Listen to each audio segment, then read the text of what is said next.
ഞാൻ നിങ്ങളോട് മുന്നേ പറഞ്ഞിട്ടുണ്ടായിരുന്നില്ലേ, എനിക്ക് ഒരു കഴിവുമില്ല, ദൈവം എനിക്ക് ഒരു കഴിവും തന്നില്ല എന്നൊക്കെ.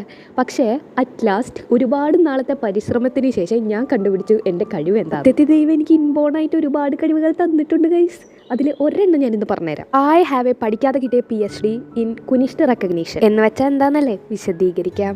ഒരാളെ കണ്ടു കഴിഞ്ഞാൽ അവർ നമുക്ക് നല്ലത് ചെയ്യാനാണോ പൊട്ട ചെയ്യാനാണോ വരുന്നത്, അവർ സ്നേക്കാണോ അല്ലയോ എന്നൊക്കെ തിരിച്ചറിയാൻ വേണ്ടിയിട്ടുള്ള ഒരു കഴിവാണ് ഈ കുനിഷ്ഠ റെക്കഗ്നീഷൻ. ദൈവം സഹായിച്ച് ഒരു 95% എനിക്ക് ആൾക്കാരെ കണ്ടു കഴിഞ്ഞാൽ അവർ നല്ലതാണോ പൊട്ടയാണോ, അല്ലെങ്കിൽ അവരുടെ സ്വഭാവം എനിക്ക് നല്ലതായിരിക്കോ പൊട്ടയായിരിക്കോ എന്നൊക്കെ മനസ്സിലാക്കാനുള്ള ഒരു കഴിവുണ്ട്. ആ കഴിവ് മാത്രമല്ല, നമുക്ക് ആരെങ്കിലും ഇഷ്ടമില്ലെങ്കിൽ പോലും അവരോട് നന്നായി സംസാരിക്കാനും പെരുമാറാനും അവർക്ക് പൊട്ടയൊന്നും ചെയ്യാതിരിക്കാനും ഉള്ള കഴിവും കൂടി ഉണ്ട്. എന്നാൽ ഞാൻ അവരെ മാറ്റി നിർത്തി ഒരു ശത്രുവിന്റെ പോലെ കാണാൻ അങ്ങനെയൊന്നും ഉണ്ടാവില്ല. എന്നാൽ ഒരു കൈൻഡ് ഓഫ് സേഫ് ഡിസ്റ്റൻസ് ഞാൻ കീപ്പ് ചെയ്യുന്നുണ്ടാവും. എന്നാൽ അവർക്ക് അതൊരു മുഷിപ്പ് തോന്നുന്ന രീതിയിൽ ഉണ്ടാവുകയില്ല. ഈ ഒരു കഴിവില്ലാത്തവർക്കേ ആ കഴിവില്ലാത്തതിന്റെ ബുദ്ധിമുട്ട് മനസ്സിലാവുള്ളൂ. അങ്ങനെ നോക്കുകയാണെങ്കിൽ എനിക്ക് ആ കഴിവ് ദൈവം തന്നതാണല്ലോ.